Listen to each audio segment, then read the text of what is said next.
नमस्कार दोस्तों, आप सबका स्वागत करते हैं कारगिल मिनिस्ट्री के ऑनलाइन पोर्टल पे। तो चलिए शुरू करेंगे सीरीज नंबर 31 को, जो कि आरपीएससी के द्वारा सब इंस्पेक्टर यानी कि उप निरीक्षक भर्ती के लिए जो इंटरव्यूज़ का आयोजन यहाँ पे करवाया जा रहा है, उसके इंटरव्यू सीरीज अपन 31 डिस्कस आज करने वाले हैं। तो चलिए क्वेश्चन नंबर फर्स्ट की अगर बात करें तो किस क्षेत्र में रेड डायमंड इमारती पत्थर पाया जाता है। तो मैं आपको बता दूँ, ये क्वेश्चन जो है उसी कैंडिडेट से पूछा गया है जो यहाँ से बिलोंग करते हैं। तो ये मुख्य रूप से यहाँ पे जो डायमंड है, रेड डायमंड करके इमारती पत्थर जो है वो धौलपुर डिस्ट्रिक्ट में पाया जाता है, राजस्थान के। नेक्स्ट क्वेश्चन की बात करें तो गैलेना किसका अयस्क यहाँ पे है। तो गैलेना अयस्क जो अगर मैं बात करूँ तो ये नॉर्मली सीसा और जस्ता का एक अयस्क के रूप में माना जाता है, जो कि एक अयस्क के रूप में ये एक्सक्रेशन ये किया जाता है अर्थ से। नेक्स्ट क्वेश्चन की बात करें तो भाकरी गाँव किसके लिए यहाँ पे प्रसिद्ध है, यानी भाकरी गाँव जो है किस चीज़ के लिए यहाँ पे प्रसिद्ध है। मैं आपको बता दूं, भाकरी गांव जो है टंगस्टन के लिए फेमस है, जो कि नागौर जिले के डेगाना के निकट एक भाकरी गांव के रेव पहाड़ी में मिलता है।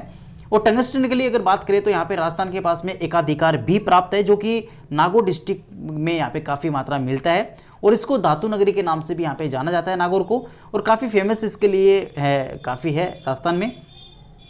नेक्स्ट क्वेश्चन की बात करें तो यहाँ पे मैग्नेटाइट लोहे का रंग कैसा होता है। तो मैं आपको बता दूं, मैग्नेटाइट लोहा जो होता है वो एक लोहे का अयस्क होता है, जो कि काले रंग का मोस्ट ऑफली मिलता है।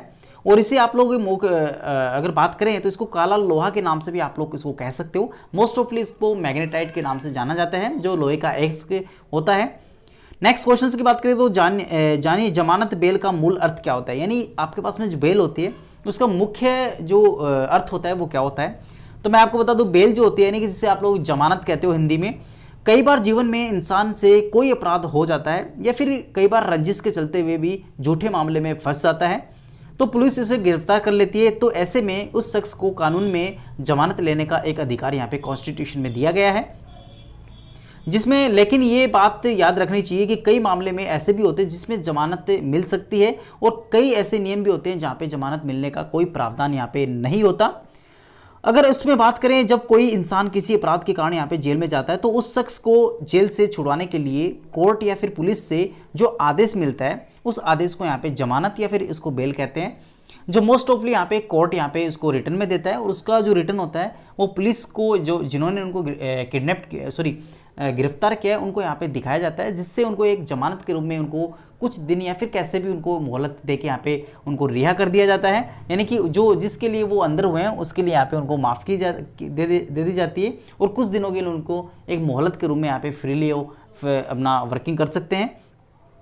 तो ऐसे क्वेश्चन जो होते हैं वो मोस्ट ऑफली उन्हीं कैंडिडेट से पूछे जा रहे हैं जो यहाँ से ग्रेजुएशन से बिलोंग करते हैं, और मोस्ट ऑफली ऐसे क्वेश्चंस हैं जो कि आप लोग डायरेक्टली फैक्चुअल क्वेश्चंस हैं, आप लोग डायरेक्टली यहाँ पे हिट कर सकते हो। ऐसा कुछ भी क्वेश्चंस मेरे हिसाब से नहीं पूछे जा रहे। नेक्स्ट क्वेश्चंस की बात करें तो अगर रेल की पटड़ी में करंट लगा दिया जाए तो क्या होगा। तो मैं आपको बता देता हूँ, ऐसे क्वेश्चन जो होते हैं काफ़ी एक टेक्निकल क्वेश्चन होते हैं जो कि आपको आंसर आने ही चाहिए। अगर मैं बात करूं, मुख्य रूप से करंट का प्रवाह ज़्यादा दूर तक नहीं हो पाएगा, क्योंकि आपको पता है हर रेल की पटड़ी जो होती है मोस्ट ऑफली अर्थ से ग्राउंडेड होती है, यानी अर्थ से कनेक्टेड होती है।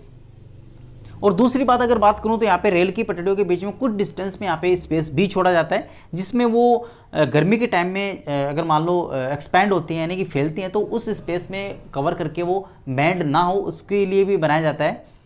और जो अर्थ से जो कनेक्टेड होती है पटड़ियों का, तो उस कारण से क्या होता है, उसमें जो वोल्टेज अपन अप्लाइड करते हैं फिर करंट इसमें अप्लाइड होता है वो टोटली यहाँ पे अर्थ से ग्राउंडेड हो जाता है। हाँ, ऐसा हो सकता है कि जिस एरियाज में करंट छोड़ा गया है उसमें मौजूद कुछ लोग या फिर उस एरियाज में ये जो डैमेजेस है यानी कि जो करंट का प्रवाह है वो फील कर सकते हैं, यहाँ पे उनको डेंजरस हो सकता है। तो काफ़ी अच्छा क्वेश्चन था, साइंस से रिलेटेड था, आपको नॉलेज भी हुआ इससे ऐसे क्वेश्चन का। नेक्स्ट क्वेश्चन की बात करें तो सबसे पहले भारतीय रेलवे की स्थापना कब की गई थी और किस सन में की गई थी। तो मैं आपको बता दूं, भारतीय रेलवे की जो स्थापना की अगर बात करें तो यहाँ पे मुख्य रूप से 1825 यानी कि 1950 में इसका राष्ट्रीयकरण किया गया था भारतीय रेलवे का। अगर इससे रिलेवेंट इंफॉर्मेशन की बात करें तो विश्व की पहली रेलगाड़ी 1825 में लिवरपूल से मैनचेस्टर के लिए इनके बीच में चलाई गई थी। भारतीय रेलवे बोर्ड की स्थापना की बात करें तो यहाँ पे 1905 में मार्च के महीने में की गई थी। भारतीय रेल एशिया की सबसे बड़ी व विश्व की दूसरी नंबर की रेल व्यवस्था मानी जाती है भारत की। भारत में 3 प्रकार की रेल लाइनें हैं, जिसमें बड़ी लाइन है, मीटर गेज है, उसके बाद नैरो गेज है, जो कि आजकल मोस्ट ऑफली ये ख़त्म कर दी गई है। उसके बाद में अगर बात करें 6 पॉइंट की, तो यहाँ पे भारत में रेलवे को 16 मंडलों में बांटा गया है। भारत में सर्वप्रथम रेलगाड़ी जो है 1853 में मुंबई से ठाणे के बीच में चलाई गई थी। ये क्वेश्चंस काफ़ी बार रिपीटेड भी हुआ है। भारत के में करीब 1.6 मिलियन कर्मचारी रेलवे के पास में कार्यरत हैं। दुनिया में कर्मचारियों की संख्या के हिसाब से भारत के लिए एक बड़ा स्थान यानी कि 9वां स्थान है, जो कि कर्मचारियों का यहाँ पे रोजगार देने में सहायक है। 1986 में भारतीय रेल ने पहली बार कंप्यूटराइज रिजर्वेशंस की प्रक्रिया भी यहाँ पे शुरू की गई थी, जो कि शुरुआत जो है वो दिल्ली से की गई थी। उसके बाद में अगर बात करें तो वेंकटेश्वर स्वामी येजुरपत्तम नाम से यह रेलवे स्टेशन जो भारत का सबसे बड़ा रेलवे स्टेशन माना जाता है, जिसे आप लोग गोरखपुर में डिस्ट्रिक्ट में ये बिलोंग करता है। नेक्स्ट इसी में अगर बात करें तो भारत में कुल रेलवे स्टेशनों की बात करें तो 7500 टोटल यहाँ पे स्टेशन स्थित हैं भारत में। नेक्स्ट क्वेश्चंस की बात करेंगे तो हाल ही में एमएचआरडी मिनिस्ट्री का नाम बदलकर अभी नया नाम क्या रखा गया है नई शिक्षा नीति के तहत। तो मैं आपको बता दूं एमएचआरडी मिनिस्ट्री जो है हाल ही में जो शिक्षा नीति को देखते हुए 2020 में उसका नाम परिवर्तन करके एमएचआरडी का नाम जो है वो अब शिक्षा मंत्रालय यानी कि मिनिस्ट्री ऑफ एजुकेशन रख दिया गया है। हाल ही में जो सेंट्रल एजुकेशन मिनिस्टर हैं वो अपने रमेश पोखरियाल हैं। नेक्स्ट क्वेश्चंस की बात करें तो ऑल इंडिया रेडियो का प्रसारण है किस मिनिस्ट्री के अंदर किया जाता है, यानी कि हाल ही में आप लोग देखते हो एफएम या फिर रेडियो दूरदर्शन से संबंधित जो भी न्यूज़ आप लोग पब्लिश होती है वो कौन सी मिनिस्ट्री यहाँ पे पब्लिश करती है। मैं आपको बता दूं उस मिनिस्ट्री का नाम जो है सूचना एवं प्रसारण मंत्रालय है, यानी आप कह सकते हो इन्फॉर्मेशन एंड ब्रॉडकास्टिंग मिनिस्ट्री। सूचना और प्रसारण मंत्रालय भारत सरकार की एक शाखा है जो सूचना प्रसारण प्रेस और फिल्मों का से संबंधित यहाँ पे नियमों विनियमों और कानूनों के निर्माण में प्रशासन का शीर्ष निकाय माना जाता है। यह मंत्रालय वर्तमान में कैबिनेट मिनिस्ट्री प्रकाश जावड़ेकर के उत्तरदायित्व में कार्यरत है। यह मंत्रालय भारत सरकार की प्रमुख प्रसारण शाखा प्रसार भारती के नाम से भी जाना जाता है। केंद्रीय फिल्म प्रमाणन बोर्ड जो है इस मंत्रालय के अंतर्गत यहाँ पे आने वाले भारत सरकार का एक प्रमुख निकाय भी माना जाता है।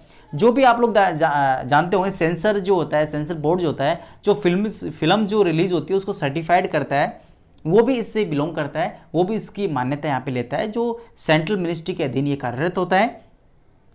उसके बाद में भारत में प्रदर्शित होने वाली सभी फिल्मों का विनिमय भी यहाँ पे दूरदर्शन के पास में उत्तरदायित्व है, जिसे मोस्ट ऑफली आप लोग काफ़ी बार ये सुनते होंगे यहाँ पे न्यूज़ होती है डीडी नेशनल पे, डीडी भारती, डीडी प्रसार भारती, ये सभी जो चैनल्स हैं वो डीडी दूरदर्शन के ही माने जाते हैं। नेक्स्ट अगर बात करें तो हाल ही में साइबर सुरक्षा को देखते हुए किस प्रकार नीति का ऐलान माननीय प्रधानमंत्री मोदी जी के द्वारा किया गया है। तो मैं आपको बता दूं साइबर सुरक्षा नीति को देखते हुए साइबर खतरों को भांपते हुए भारत सरकार ने 6 साल पहले 2013 में राष्ट्रीय साइबर सुरक्षा नीति का यहाँ पे जारी की गई थी, जिसमें देश की साइबर सुरक्षा बुनियादी ढांचे की रक्षा के लिए प्रमुख रणनीतियों को अपनाने की बात इसमें कही गई थी। इन नीतियों के तहत यहाँ पे देश में 24 घंटे काम करने वाले एक national critical information infrastructure protection centre यानी कि NCIIPC की स्थापना इसमें शामिल है, जो देश में महत्वपूर्ण सूचना तंत्र में बुनियादी ढांचे की सुरक्षा के लिए एक नोडल एजेंसी के रूप में अभी हाल ही में भारत के अधीन यहाँ पे कार्यरत है, जो कि नेशनल इंफॉर्मेशन साइंस से रिलेटेड भी यहाँ पे कार्यरत है। अगर इसके कुछ स्पेशलाइजेशन में बात करूँ यानी कि विशेषताएं कैरेक्टरिस्टिक्स की बात करूँ तो यहाँ पे इलेक्ट्रॉनिक्स लेन देन का सुरक्षित माहौल तैयार करना, विश्वास एवं भरोसे को कायम करना, साइबर जगत की सुरक्षा के लिए हितधारकों के कार्यों को मार्गदर्शन देना, देश के सभी स्तरों पर साइबर सुरक्षा के मुद्दों से निपटने के लिए व्यापक सहयोगात्मक सामूहिक कार्यरत यहाँ पे रूपरेखा यहाँ पे तैयार की गई है मिनिस्ट्री के द्वारा। उसके बाद बात करें तो इस नीति में ऐसे उद्देश्य भी रखे गए हैं, ऐसी रणनीतियां भी इसमें शामिल है जो कि आवश्यकता को मान्यता देते हुए क्राइम्स को रोकने के लिए या डिफरेंट प्रकार की जो साइबर सिक्योरिटीज़ होती हैं इंटर स्टेट कंट्रीज़ होती हैं या फिर आप कह सकते हो इंटर स्टेट जो पब्लिक रिलेशंस के लिए जो बॉर्डर सिक्योरिटीज़ होती है वहाँ पे भी साइबर सिक्योरिटी जो इंटरनेट से रिलेटेड है, आपकी क्लाउड इंटरनेटिंग जो होती है, क्लाउड स्टोरेज होता है, वहाँ पे काफ़ी कार्यरत करती है, जिसे राष्ट्रीय एवं अंतर्राष्ट्रीय स्तर पर भी इसको अपनाए जाने की आवश्यकता काफ़ी विलिप्त है। नेक्स्ट क्वेश्चंस की अगर बात करें तो यहाँ पे आपके स्क्रीन पे आ चुका है, तेजाजी का थान राजस्थान के किस जिले में स्थित है। मैं आपको बता देता हूं, ये क्वेश्चंस मोस्ट ऑफली 5-10 बार रिपीट हो चुका है, लेकिन इसको पूछने का स्टाइल जो है मेंबर का काफ़ी डिफरेंट यहाँ पे रहा है। काफ़ी बार इसको उसके नाम से पूछा है, फादर्स नेम पूछा है, उसकी मदर्स नेम पूछा है। डिफरेंट जो उसके सरकमफ्रेंसेस हैं, जरा जो उसके सराउंडेड जो है क्वेश्चंस यहाँ से पूछे गए हैं। तो मैं आपको बता देता हूँ डिटेल से। तेजाजी का जन्म स्थल जो है नागौर के खरनाल गांव में इसका जन्म स्थान है, जो कि माघ शुक्ला 14 गुरुवार संवत 1130 तदनुसार अनुसार 29 जनवरी 1074 को इनका धूलिया गोत्र के जाट परिवार में इनका जन्म हुआ।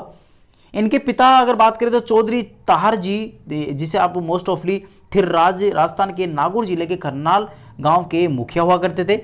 तेजाजी के नाना का नाम यहाँ पे दुल्हन सोडी था, जिसे आप जानी के नाम से भी जानते हैं। उनकी माता की बात करें तो यहाँ पे राम कुंवरी था।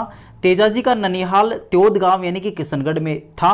वीर तेजाजी को भगवान शिव का 11वां अवतार भी यहाँ पे माना गया, जो कि पिछली बार क्वेश्चन पूछा गया था। और उनका जन्म यहाँ पे नागवंशीय क्षत्रिय जाट घराने से हुआ।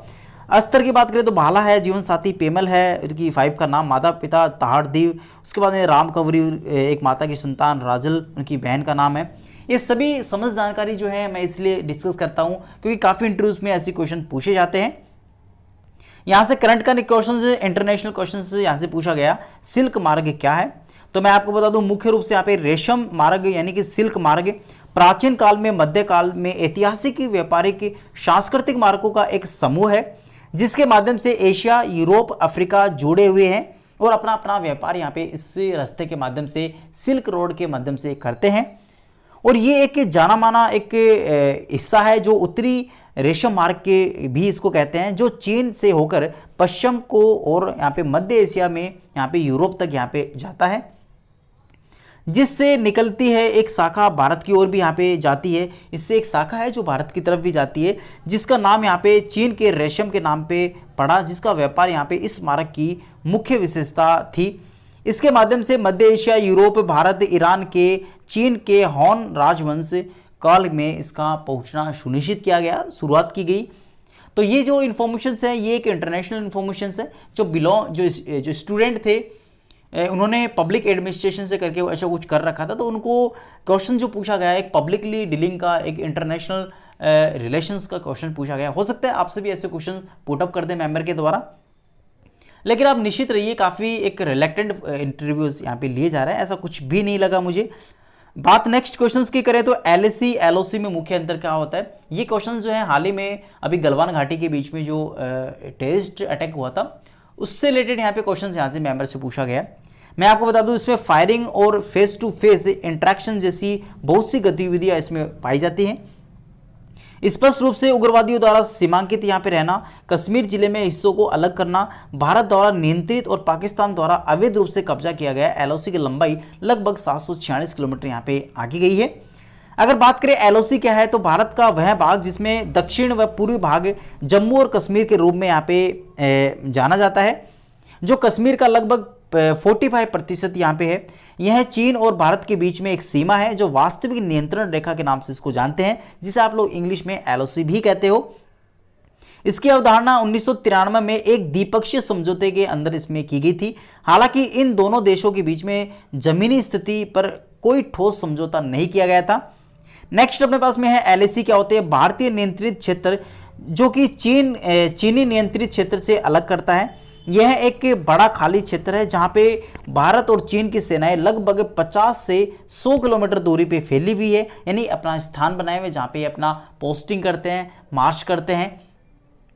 तो ये क्वेश्चंस है, ये भी अभी लेटेस्ट का क्वेश्चन है, करंट अवेयरनेसेस का क्वेश्चंस है। ऐसे मोस्ट ऑफली जो करंट से अपडेटेड जो क्वेश्चंस होते हैं उसकी कुछ शॉर्ट सीरीज भी मैंने यहाँ पे लाता रहता हूँ। काफ़ी सीरीज यहाँ पे हेल्पफुल भी है, आप लोग उसको भी यहाँ पे फॉलो कीजिएगा। नेक्स्ट क्वेश्चन की बात करें तो भारत में जीएसटी कब लागू हुआ था? काफी अच्छा क्वेश्चन है। मैं आपको बता दें तो भारत में जीएसटी जो लागू हुआ था 1 जुलाई 2017 में, इसको पूरे देश में एकमात्र मूल्य वर्धित के नाम से इसको प्रस्तावित करके इसको लागू किया गया था, जिसे मोस्ट ऑफली आप लोग कैसे हो कहते हो भारत में वस्तु और सेवा विधेयक यानी कि good and service tax bill GST के नाम से भी जाना जाता है, जो 1 जुलाई 2017 को पूरे देश में एक समान रूप से लागू किया गया था। इस पर जो वेट जो था उसको हटा के इसको शुरुआत की गई थी। इस कर को वस्तु व सेवा कर के नाम से भी जाना जाता है। यह एक अप्रत्यक्ष रूप का कर है जो कि पूरे देश में निर्मित उत्पादों व सेवाओं के विक्रय एवं उपभोग के ऊपर यह लगाया जाता है। 3 अगस्त 2016 को राज्यसभा में यह बिल पारित किया गया था। उसके बाद में 1 जुलाई 2017 को इसको लागू कर दिया गया था पूरे इंडिया में समान रूप से वेट को हटा के। इससे पहले वैल्यू एडेड टैक्स यानी कि वेट के नाम से चला करता था, जो कि एरिया वाइज होता था, समान इक्वलिटीज उसमें नहीं थी, काफ़ी पार्शियलिटी वहाँ पे देखने को मिली। तो माननीय मोदी जी की सरकार ने इस प्रकार के कदम यहाँ पे उठाए थे। तो ये क्वेश्चंस भी एक अच्छा एक अथेंटिक क्वेश्चंस है। आप इस प्रकार के क्वेश्चंस भी आप लोग एक करंट अवेयरनेस पे माइंड सेट करके जाइएगा, क्योंकि वहाँ पे जो क्वेश्चंस हैं बहुत ही रिलेटेंट क्वेश्चन पूछे जाते हैं। काफ़ी स्टूडेंट यहाँ पे हेजिटेट भी करते हैं। ऐसा नहीं होता कि सभी कॉन्फिडेंशियली अपना फेस कॉन्टैक्ट उनके सामने रिप्रेजेंट कर पाते हैं। हो सकता है आपके कॉन्फिडेंस एक अच्छा बूस्टअप हो, मैं कहूँगा इसको मेंटेन रखिए और इंटरव्यूज़ के दौरान उसको फुली आप फुल फ्लैश कम्युनिकेशन से इसको शो कीजिएगा। नेक्स्ट बात करें तो 2.5 दिन का झोपड़ा किसके द्वारा यहाँ पे बनाया गया था, मैं आपको बता देता हूँ। 2.5 दिन का झोपड़ा है वो अजमेर डिस्ट्रिक्ट में यहाँ बना हुआ है राजस्थान के।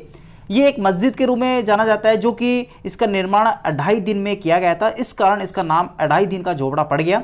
इसका निर्माण पहले से वर्तमान संस्कृत विद्यालय को परिवर्तित करके मोहम्मद गोरी ने आदेश के अनुसार मोहम्मद गोरी के गवर्नर कुतुबुद्दीन ऐबक के द्वारा 1192 में इसका स्थापना करवाई गई थी। मोहम्मद गोरी ने तराइन के युद्ध में पृथ्वीराज चौहान को हराकर उसके बाद में पृथ्वीराज की राजधानी जो थी वो तारागढ़ जो अजमेर डिस्ट्रिक्ट में स्थित है उसके ऊपर हमला किया। और यहाँ पे हमला करने के बाद में संस्कृत विद्यालय में रद्दोबदल करके मस्जिद के नाम से इसको परिवर्तन कर दिया। इसका निर्माण संस्कृत महाविद्यालय के स्थान पर किया गया। इसका प्रमाण जो है 2.5 दिन के झोपड़े के मुख्य द्वार पर बाईं ओर लगा एक संगमरमर एक शिलालेख से होता है, जिस पर संस्कृत में इस विद्यालय का नाम उल्लेखित है। ये क्वेश्चंस अजमेर से बिलोंग करते थे कैंडिडेट, किशनगढ़ साइड से, उनसे ही पूछा गया है। ऐसे क्वेश्चंस काफ़ी टिपिकल होते हैं, हो सकता है कि आपके पास में भी ऐसे क्वेश्चन आ जाए। नेक्स्ट क्वेश्चंस की बात करें तो मरु संस्कृति का प्रतीक कौन सा जिला माना जाता है, काफी अच्छा क्वेश्चन है। मरु संस्कृति की अगर बात करें तो मोस्ट ऑफली अपने पास मरु संस्कृति जो है वो अपने पश्चिमी राजस्थान में पाई जाती है, जिसका आंसर की अगर बात करें तो यहाँ पे जैसलमेर जिला जो है उसकी प्रतीक माना जाता है। मरु संस्कृति का प्रतीक जैसलमेर कला व साहित्य का केंद्र एक माना जाता है। उसमें हमारी प्राचीन संस्कृति धरोहर को सुरक्षित करने और उसके प्रहरी का कार्य ये करता है जैसलमेर। जैसलमेर से भी काफ़ी क्वेश्चंस यहाँ पे पुटअप हो रहे हैं। वहाँ के सोनार फोर्ट जो है, वहाँ की जो हवेलीज हैं, उसके बाद में वहाँ की जो कल्चर्स है, उसके बाद में वहाँ के जो बॉर्डर्स हैं जो इंटरनेशनल बॉर्डर से रिलेट करते हैं, और डिफरेंट प्रकार के जो अभी हाल ही में आप लोग सुन रहे होंगे जैसलमेर में रिफाइनरीज का है। उसके बाद में वहाँ की जो एडेप्टेबल जो क्लाइमेट्स हैं, वहाँ से क्वेश्चन भी यहाँ पे काफ़ी पूछे गए मेंबर से। नेक्स्ट क्वेश्चन की बात करेंगे तो पद्मावत महाकाव्य किसके द्वारा रचित है, ये भी काफ़ी अच्छा क्वेश्चन है, मैं आपको बता देता हूँ। पद्मावत महाकाव्य जो है ये अपने मलिक मोहम्मद जायसी के द्वारा रचित था। उससे रिलेटेड इन्फॉर्मेशंस की अगर मैं बात कर लेता हूं तो हिंदी साहित्य के भक्ति काल को निगुण प्रेमाश्रय धारा के कवि माने जाते हैं। वे अत्यंत उच्च कोटि के सरल व उदार सूफी महात्मा भी माने जाते हैं। जायसी मलिक वंश के थे। मिस्र में सेनापति या प्रधानमंत्री को मलिक कहते हैं। दिल्ली सल्तनत में खिलजी वंश राज्यकाल में अलाउद्दीन खिलजी ने अपने चाचा को मरवाने के लिए बहुत से मलिकों की नियुक्ति यहाँ पे की, जिसके कारण यह नाम जो है काफ़ी फेमस हुआ उस काल में और काफ़ी प्रचलन में भी आया। ईरान के में मलिक जागीरदार जो भी इनको कहा जाता है, इसके पूर्वज वहाँ के निगलाम प्रांत से आए थे। वहाँ अनेक प्रकार के पूर्वजों की उत्पत्ति भी मानी जाती है, इसमें पदवी जो है मलिक भी थी। नेक्स्ट अगर बात करें इसी में तो मलिक मोहम्मद जायसी के वंशज जो है अशरफी खानदान के चेले माने जाते हैं और मलिक वो कहलाते हैं। फिरोज शाह तुगलक के अनुसार 12,000 सेना के रिशालदार को मलिक यहाँ पे कहा जाता था। जायसी ने शेख बुरहान और सैयद अशरफ का जो अपने गुरुओं के रूप में यहाँ पे उल्लेखित भी किया गया है। नेक्स्ट क्वेश्चंस की बात करें तो यहाँ पे कोठारी हवेली कहाँ पे स्थित है राजस्थान में, तो मैं आपको बता देता हूँ। कोठारी हवेली जो है राजस्थान के चूरू डिस्ट्रिक्ट में स्थित है। इसके कुछ विशेषताओं की अपन बात कर लेते हैं। हवेली का निर्माण जो है एक प्रसिद्ध व्यापारी ओसवाल कोठारी ने करवाया था, जिसका नाम उन्होंने अपने गोत्र के नाम पे ही रखा गया। उनका गोत्र जो था वो कोठारी गोत्र था। और उन्होंने जो इस हवेली पर की गई चित्रकारी काफ़ी सुंदर प्रकार से चित्रित की।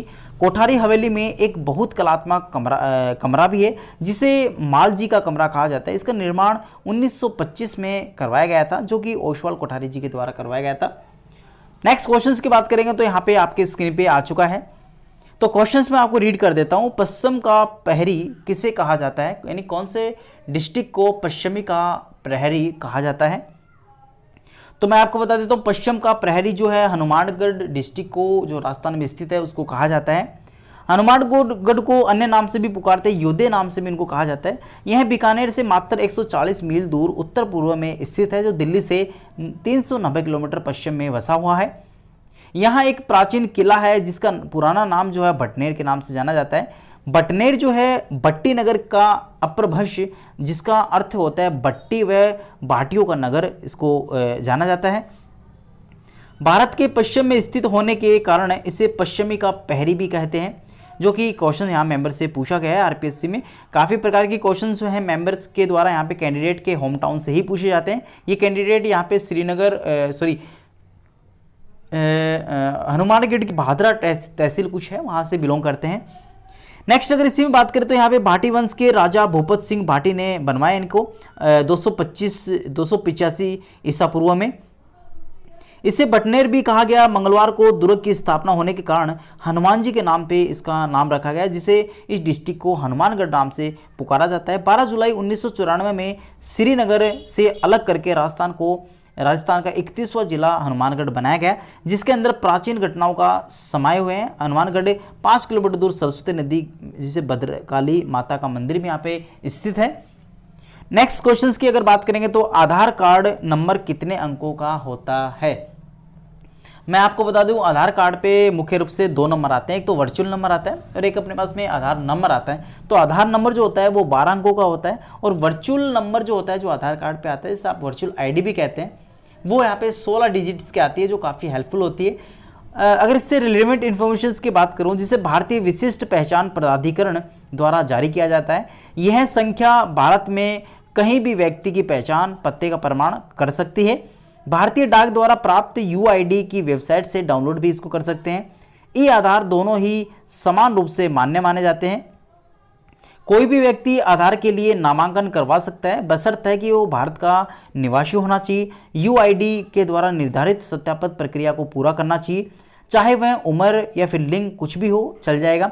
परंतु प्रत्येक व्यक्ति केवल एक बार नामांकन ही यहाँ पे आधार कार्ड के लिए कर सकता है, जो कि आधार नाम से आप लोग जानते हैं।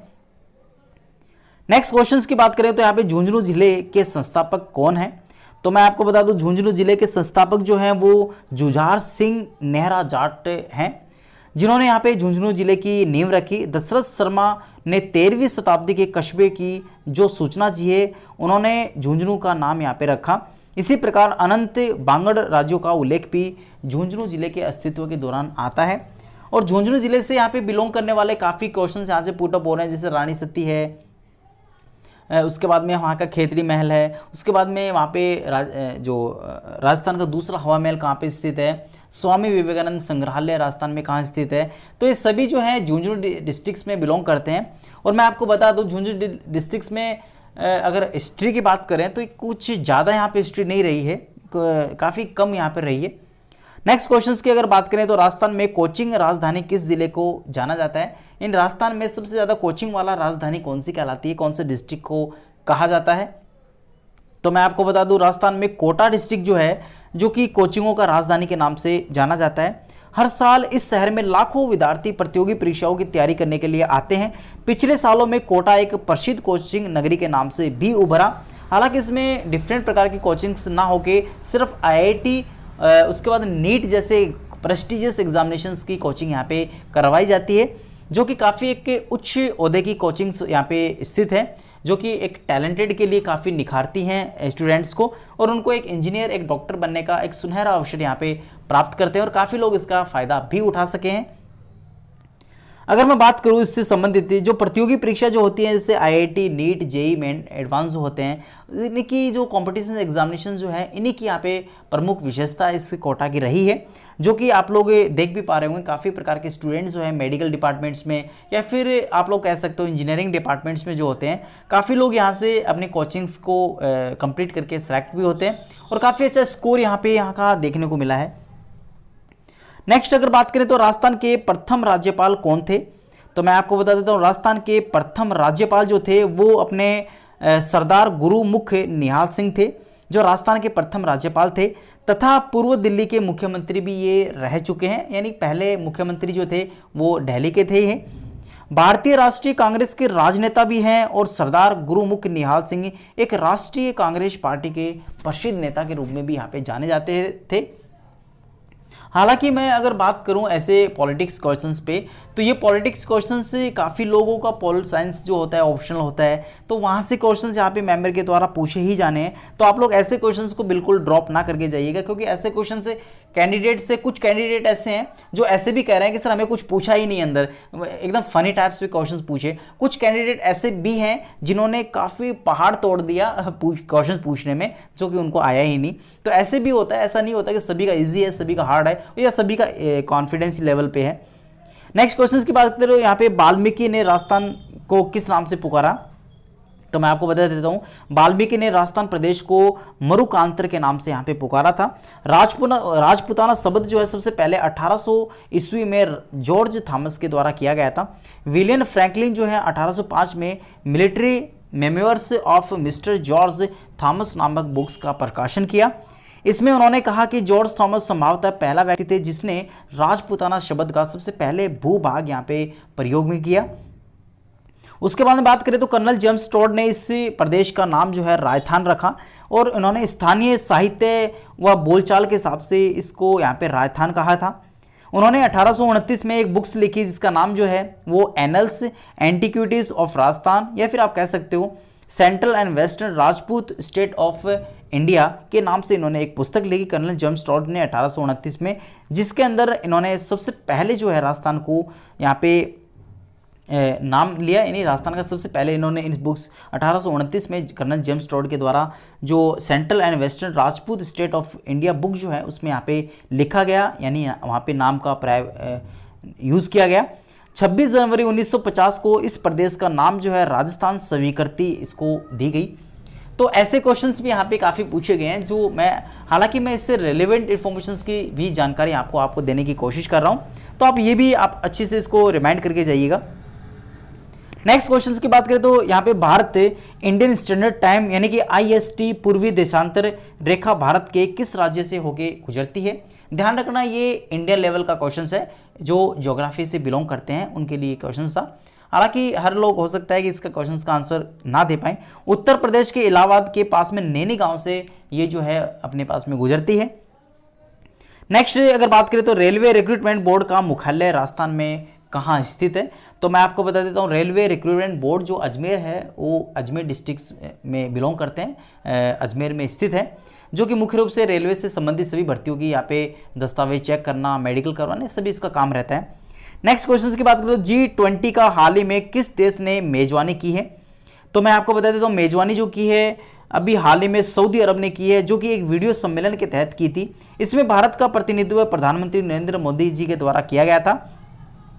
इस बैठक के दौरान G20 नेताओं ने वैश्विक अर्थव्यवस्था में 5 ट्रिलियन अरबी अमेरिकी डॉलर के हिसाब से निवेश करने की प्रतिबद्धता यहाँ पे जाहिर की है। तो ये क्वेश्चंस भी यहाँ पे एक इंटरनेशनल क्वेश्चंस है, जो कि काफ़ी क्वेश्चंस यहाँ पे इंटरनेशनल पूछे गए हैं। हो सकता है मेंबर का जो इंटरेस्ट है कुछ मेंबर्स का उस टाइम में वो इंटरनेशनल से रहा हो, तो ऐसे क्वेश्चन नॉर्मली यहाँ पे कैंडिडेट से पूछे जाते हैं। नेक्स्ट अगर अपन बात करें नेक्स्ट क्वेश्चंस की, तो नेक्स्ट क्वेश्चंस भी आपके सामने स्क्रीन पे आ चुका है। मैं आपको बता दूं नेक्स्ट क्वेश्चंस की, तो यहाँ पे भारतीय संविधान सभा के द्वारा भारतीय संविधान को कब पारित किया गया था। काफ़ी अच्छा क्वेश्चन है, ऐसे क्वेश्चन से मुझे लगता है काफ़ी आप लोग बता ही देंगे। मैं आपको बता देता हूँ संविधान सभा के द्वारा भारतीय संविधान का जो लागू किया गया था वो 26 नवंबर 1949 में पारित किया गया था। नेक्स्ट क्वेश्चन की अगर बात करें तो भारतीय संविधान को मुख्य रूप से 3 भागों में बांटा गया था, वह कौन से हैं, तो उन 3 भागों की अगर बात करें तो मुख्य रूप से जो वो 3 भाग बटे हुए हैं वो उनकी अपन चर्चा इसमें कर लेते हैं। तो वो 3 भाग जो हैं, अपने पहला भाग की अगर बात करें तो आपका भारत के में एक संघ है जिसका कार्यक्षेत्र विषय में टिप्पणी की गई है। यह बताया गया कि राज्य क्या है और उसके अधिकार क्या है। दूसरे भाग की अगर बात करें तो नागरिकता के विषय के बारे में कहा गया है। अगर भारतीय नागरिक कहलाने का अधिकार किन लोगों के पास में होता है और किन लोगों के पास में नहीं होता, ये सब चीज़ें इसमें कही गई है। विदेश में रहने वाले लोग कौन कौन से नागरिक अधिकार प्राप्त कर सकते हैं और कौन कौन से अधिकार प्राप्त नहीं कर सकते, ये चीज़ें यहाँ पे दूसरे में लिखी हुई है। तीसरे भाग की अगर बात करें तो यहाँ पे भारतीय संविधान द्वारा प्रदत्त मौलिक अधिकारों के विषय के बारे में यहाँ पे विस्तार से डिस्कस किया गया है। तो ये क्वेश्चन सभी जो थे ये पॉलिटी से बिलोंग करते थे और पॉलिटी से ही बिलोंग यहाँ पे कैंडिडेट करते हैं जिन्होंने यहाँ पे पॉलिटिकल साइंस इनके ग्रेजुएशन या फिर मास्टर ग्रेजुएशन में यहाँ पे रखी हुई है। तो ऐसे क्वेश्चन मोस्ट ऑफली उनसे पूछे जा रहे हैं, तो आप लोग भी यहाँ पे ऐसे क्वेश्चन प्रिपेयर करके जा सकते हैं। नेक्स्ट क्वेश्चंस की अगर बात करें तो भारतीय संविधान की उद्देशिका किस देश से ली गई है, ये क्वेश्चंस भी काफी अच्छा क्वेश्चंस है। मैं आपको बता देता हूं, भारत संविधान में जो उद्देशिका यानी प्रियम्बल जो है वो मुख्य रूप से यहाँ पे भारतीय संविधान का ऑस्ट्रेलिया संविधान से लिया गया है, जो कि संविधान के उद्देश्य को प्रकट करने के लिए प्राय सबसे पहले हमने प्रियम्बल यानी कि एक उद्देशिका यहाँ पे प्रस्तुत की थी, जो कि भारतीय संविधान की उद्देशिका ऑस्ट्रेलिया संविधान से प्रभावित है और विश्व में सर्वश्रेष्ठ ये मानी जाती है। उद्देशिका संविधान का सार मानी जाती है, उसके लक्ष्य प्रकट करती है, संविधान का दर्शन में भी माध्यम से इसको प्रकट करती है। संविधान किन आदर्शों आकांक्षाओं को प्रकट करता है इसका निर्धारण भी यहाँ पे उद्देशिका के द्वारा किया जाता है। उसके बाद में सर्वोच्च न्यायालय के मतानुसार उद्देशिका का प्रयोग जो है संविधान निर्माताओं के द्वारा मस्तिष्क में झांकने व उनसे उनके उद्देश्य को जानने का प्रयोग यहाँ पे इसमें किया गया है। उद्देशिका यह भी घोषणा करती है कि संविधान अपनी शक्ति सीधे जनता में प्राप्त कर सकता है यानी प्राप्त करता है, उसी कारण यहाँ पे हम भारत के लोग से प्रारंभ होता है। ये क्वेश्चंस पॉल साइंस के थे और पॉल साइंस कैंडिडेट से पूछे गए। हो सकता है ऐसे क्वेश्चन आपसे ना पूछे जाएं, लेकिन मैं आपको सजेस्ट करूंगा इस प्रकार के क्वेश्चंस की वर्किंग नॉलेज आपको होनी चाहिए, क्योंकि ऐसे क्वेश्चंस कोई कंपलसरी नहीं है कि उसी मेंबर के द्वारा उसी कैंडिडेट से पूछे जाएं जो उसका सब्जेक्ट रहा है। कुछ क्वेश्चंस नॉर्मल हैं जो आपको आने चाहिए। पॉल साइंस आपने इट मीन्स इंडियन कॉन्स्टिट्यूशन आपने पढ़ा है। तो ये सभी क्वेश्चन थे इस सीरीज नंबर 30 में जो मैंने 1 बाय इसमें डिस्कस किया और काफ़ी लोग इसका बेनिफिट भी उठा रहे हैं। मैं उनको थैंक यू कहना चाहूँगा कि उन्होंने इतना हमको सपोर्ट किया। और एक बात और मैं आपसे कहना चाहूँगा कि अगर किसी प्रकार के क्वेश्चंस के आंसर में आपको ऐसा लग रहा हो कि कन्फ्यूजन है, गलत है या फिर डिफरेंट टाइप के इरेगुलरिटी उसमें है, तो आप लोग दिए गए कमेंट बॉक्स में मुझे कमेंट करके सजेस्ट कर सकते हो, क्योंकि काफ़ी क्वेश्चंस ऐसे होते हैं जो मुझे भी नहीं आते। मैं भी एक एडवाइस करके किसी से पूछ के मैं यहाँ पे टाइप करता हूँ, तो आप भी मुझे एक राइट आंसर को सजेस्ट कर सकते हो ताकि मैं नेक्स्ट टाइम ऐसी मिस्टेक्स ना करूँ और मुझे फीडबैक देने का प्लीज़ आप लोग कोशिश करते रहिएगा। तो मैं आपको कहना चाहूँगा कि अगर अभी तक आप लोगों ने हमारे इस चैनल को सब्सक्राइब नहीं किया तो प्लीज़ सब्सक्राइब और बेल आइकन्स को दबाना बिल्कुल ना भूलें, क्योंकि ये तो आपकी ड्यूटी बनती है कि आप लोग मुझे बिल्कुल थोड़ा बहुत सपोर्ट करें। तो मैं आपसे अब इजाज़त चाहूँगा और बने रहिए वीडियो नंबर 32 सीरीज़ के लिए। थैंक यू, धन्यवाद।